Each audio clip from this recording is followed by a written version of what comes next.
gubbaarra namni lammiyyoo lagarra. Ka wallagga harsiisa laalee kaman qabaa waan koo wallaalee.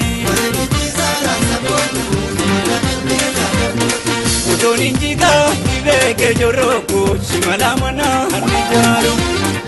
Utuun innabdaa dhibeeke kalooku silaana mormaa hanni laalu. Yookaan waayilii hinga fuudhu walooku kamalee mina olaasa.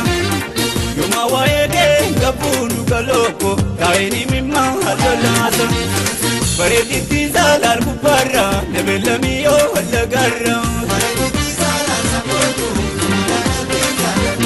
Ka wallagga harsiisa laalee kaman qabaa waan koo wallaalee.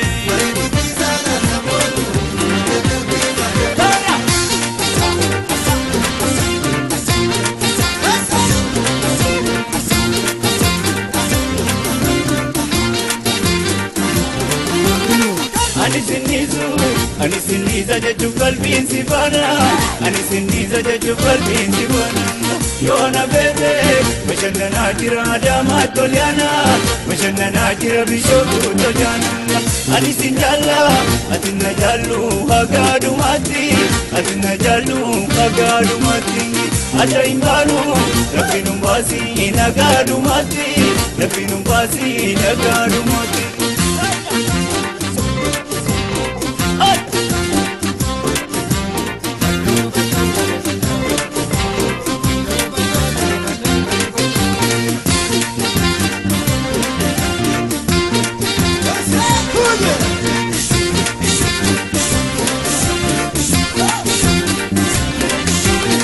Bareedditti saalaal gubbaarra namni lammiyyoo lagarra. Ka wallagga harsiisa laalee kaman qabaa waan koo wallaalee. Utuun injigaa dhibeeke jorrooku shimala mana hanni jaaru. Utuun innabdaa dhibeeke kalooku silaana mormaa hanni laalu. Yookaan waayilii hinga fuudhu walooku kamalee mina olaasa. Yooma waayee hinga fuudhu kalooku kaayini mimma halolaasa.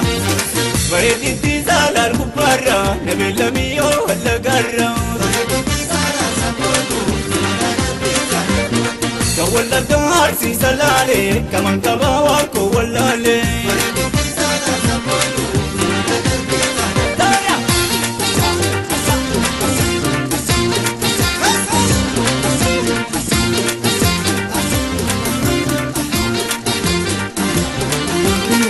Ani sinniisa jechuun qalbiin si baana. Ani sinniisa jechuun qalbiin si baana. Yoona beekee bashannanaa jira Adaamaa Tolyaana. Bashannanaa jira Bishootu Tolyaana. Ani sin jaalla ati na jaallu hagaadumaatti. Ati na jaallu hagaadumaatti. Adda hin baanu rabbiin hin baasii nagaadumaatti. Rabbiin hin baasii nagaadumaatti.